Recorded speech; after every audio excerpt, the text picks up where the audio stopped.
So, next question. You guys' dreams and goals. Oh, dang. Well, I think both Mark and I have, personal dreams. I think, obviously, if you look at some of our pictures that we post and stuff like that, we don't, smile in our pictures, and because there's, a certain, metal, thing you gotta keep up or whatever, but we're not depressed dudes. I think we want semi-normal lives, we want to have wives and kids and the white picket fence. I mean, not quite like that, but, I think we both want those things. Eventually want to be family men and, support our families and stuff like that, but we're a little bit, I think Mark's 24. Mark, did you just turn 25? Yeah, I'm 25 now.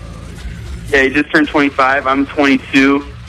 And at this point, we're both working, and, this band happens to be something we do on the side. But I think we both, really, at the core of who we are is we want to dedicate our lives to Jesus and what we feel like we've been called to do. So for me, I do youth ministry on Thursdays. I play guitar at my church, and so, whatever that means, sometimes you wake up and you live your day and you go to, you get going to bed at night and you're like, well, did I really live my day for Jesus? Yes and no, you know what I mean?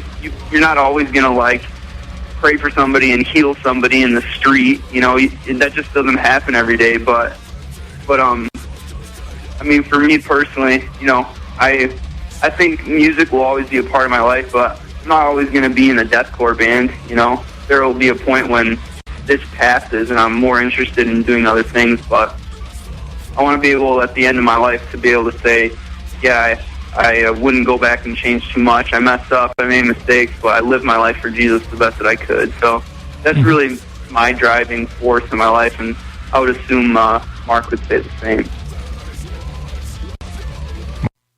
For other people and stuff, and just not just being a bullet or something like that you take for someone to save their life, but actually, caring and loving people and putting their priorities before your own, and just that's my main focus right now, and that's my goal in life, is to have that lifestyle and everything else, like I said, obviously. So it sounds kind of minimal, but it's not, because all the other stuff applies also. But that's one of the things that he didn't really touch on. That's part of my life. And as for music, I feel called to the deathcore right now, and I know that I will be used musically in the future. Where that is, I don't know. If that's in this country, another country, I'm not sure, but I know that God is calling me to a musical career. So that's basically all I have right now, is just to live a life fruitful to Jesus Christ and, go day by day and not really worry too much about tomorrow. I got enough problems today, so yeah. Who does most of the writing? Or is it a mutual process, or do you have somebody else writing for you? Right now it's Micah. Yeah, we pay people to write our songs for us. We figured that was the best thing to do.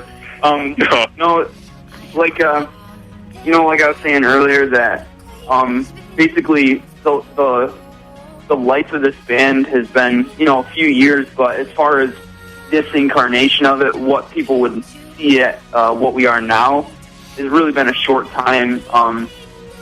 So, when Mark came along, the album was almost completely recorded instrumentally. So, I guess I do all the musical writing, but from here on out, it's going to be totally different. Whatever, we're talking about putting out a single, we want to release this album, but, beyond that, releasing a single or an EP or our next album or whatever, but it's going to be noticeably different from this album, just because of, we're going to be doing everything together, oh no, I don't think that should be hi-hat, I think that should be a crash cymbal. Oh, okay, no, we should tune to, all that little intricate stuff. I really think Mark and I, we have big differences of opinions, but we can agree to disagree on all that stuff. So at this point, it was a lot of me, but from here on out, it'll it'll be as much 50-50 as you can. Cool. Yeah, definitely. What are you guys'... I heard that you guys intend on releasing your album for free? Yes. In that case, I'm sure that it's not going to impact things financially too much anyway, but what are you guys' opinions on downloading and pirating? You can go first, Mark.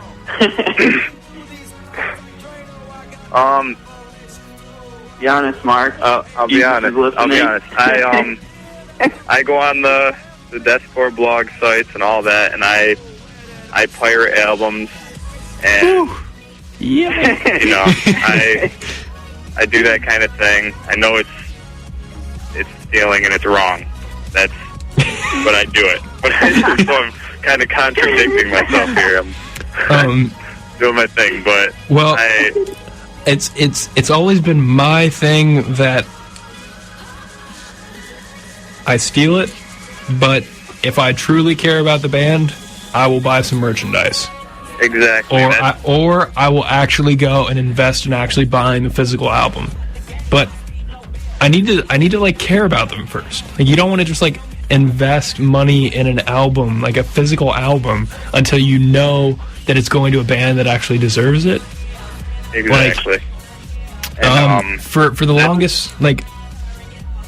longest time, I mean, I really hated this one rapper.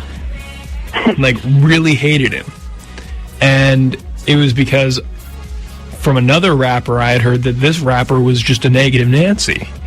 So I just never invested in anything. But then I listened to the rapper's music. I pirated this rapper's music. And I listened to it, and I actually enjoyed it, and I actually agreed with some of the things that the rapper were saying, and so then I invested in it. But first, I wasn't going to invest money in a rapper who possibly had bad goals. Like if he was supporting, like, I don't know, something obnoxious that was fighting. Yeah, if it was something that just wasn't, like, if his morals, like what he stood for, wasn't something that I believed in, I probably wasn't going to end up buying his album. But I ended up listening to his music, thought that it was good, and so yeah, I'll buy his album. But that's usually my take on things. Pirate anything, and then if you believe in them, if you believe in the artist, then you can invest in them. But they have to earn your trust first. Like, yeah, they have to earn, like, through their music, they need to earn your respect. But first, that music needs to be there for you to listen to. And if you have to buy all of it, then you're screwed. I was just joking with Mark. That's the thing I brought up to him before. I was just joking with it. Honestly, you know, a lot of bands. Okay, so, you know, for example, Mark saying that he goes to blog sites and downloads their albums, stuff like that. For me, I'll find either the record label or the Vivo or some random person that uploaded it on YouTube and listen to it. Now, if somebody else bought the album, you know, I'm sure you've seen it. They either do lyric videos or they'll just, like, put the album cover up on there and they'll upload the entire album. For me, I streamed it on YouTube. Honestly, that's no different than Mark downloading it, except I'm the idiot because I have to go to YouTube every time I want to watch it. Mark just happens to have it on MP3. So really, I don't honestly see that as being much difference. Mm-hmm. I guess for me personally, you know, people draw lines, and maybe that's for me. That's where I draw a line. But in reality, there's not much of a. It's just an imaginary line. But like what you're saying, the reason that we want to release our album for free, I mean, one of the points to it is that we believe in everything that you said, which is to say, somebody checks it out and is like, you know, there's one part of you that can go, I don't know, man, they're releasing this for free. Like, you know, they gotta suck. They're a garage band. Mm-hmm. But then if somebody gives you a chance, sees your album artwork, sees your band promo shots and all this stuff, it all looks legit. You got a bunch of likes on Facebook, and that's neither here nor there, but, you know, and they listen to it like, this is awesome. I can't believe they're releasing it for free. Yep. Then you get this whole different audience that's just like, well, I want to support this band, you know. Yep. I saw it with, it's not like forcing them to. Yeah, and it changes the mentality. Whereas somebody, I think there's a difference between somebody that gives $10 to buy the album because that's what you listed the price as, and somebody that says, name your own price, and somebody puts in $10. Mm-hmm. You might be getting $10 either way, but to me, there's a world of difference there because somebody could have downloaded it for free, and they went out of their way to give you $10, and I'd rather have that fan any day. Yeah.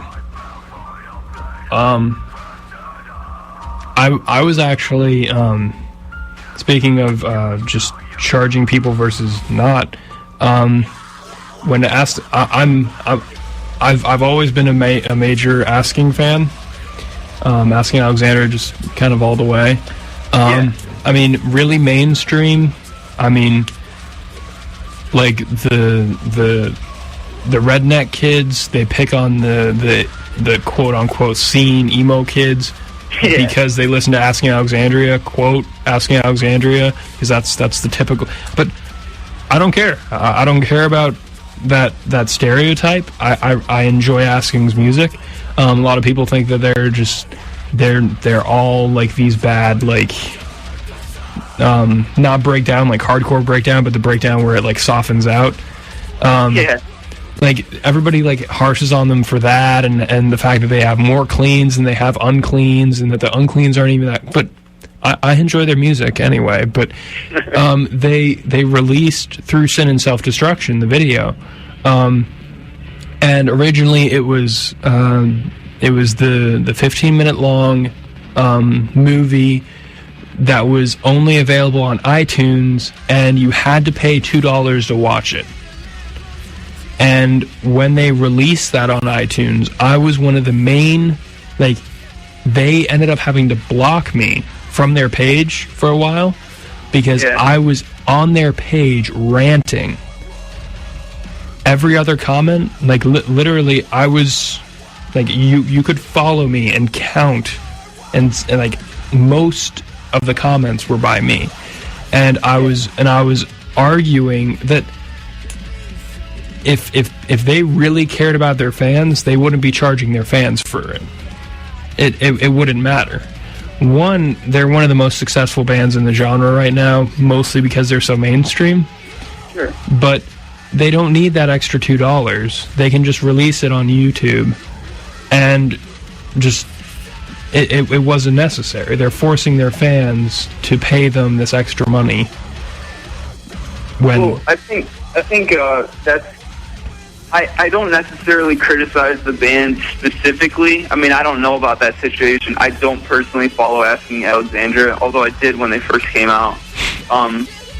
But, you know, once you sign your soul over to a record label, they can dictate whatever, you know. And so for us, we've been very careful with that. Sumerian, you know, we've had talks and we've had people that have been asking us, but, I mean, they could say, no, why would we do that? We're going to release this for free, and their label tells them, you know, I really don't know. The band could have been greedy, you know, maybe they want a new tour bus or whatever, but I don't necessarily hold that against them. But the fact that they signed their soul over to a record label that could dictate everything, you know, that's the price that they pay for being able to have a tour bus and be able to stay in hotels instead of, you know, a 10-passenger band stuffing their drums in the back and, you know, no trailer and all that stuff. So, I don't know. I can see both sides of it, I guess, but I definitely don't blame you for being, I think that's ridiculous. Yeah.